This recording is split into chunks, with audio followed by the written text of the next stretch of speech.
All right, Brock's not here to break down this Seahawks-Chargers game and what to look for, so I'm going to give you a few different opinions, and they're sort of culled from some of my own thoughts, some of what Brock said on the show, some of what Dave Wyman said, and Danny O'Neill as well. And let's start when the Seahawks are on offense, and they got to look for running lanes. It's a 3-4 defense that the Chargers run, and as Dave Wyman, who played linebacker in the NFL, explained, that 3-4 has more holes up front, more running lanes to find. If the Hawks can blow some of those lanes out, get a few guys on the ground in the second level, that of course being the linebackers, then look for them to have some success running the ball against a San Diego team that no longer has that dominant nose tackle in Jamal Williams right in the middle. The other thing is the guys on the edge for San Diego, talking about Larry English, talking about Sean Phillips, sometimes when he's in there, talking about Sean Merriman, they don't try to set an edge the way a lot of teams do on the outside. Their guys on the outside are trying to collapse the pocket. So how well can the pair of tackles for the Seahawks keep that pocket alive? And Tyler Columbus on the left side, obviously a huge key in his third start of the year for the Seahawks. Now on the other side of the ball,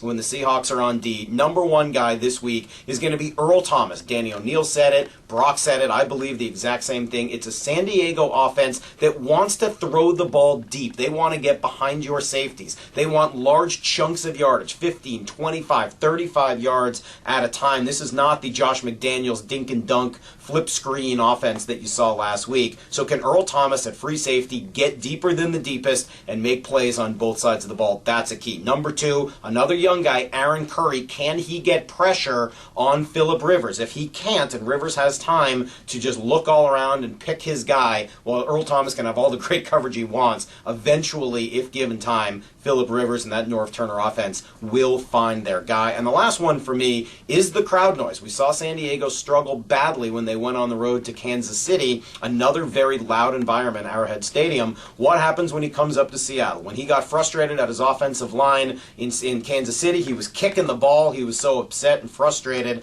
I don't think that the noise will bother him, but if it bothers that offensive line, which has sort of been pulled together this past year with a few guys out, if it bothers them, then maybe they bother Rivers, and that's a key for the Seahawks.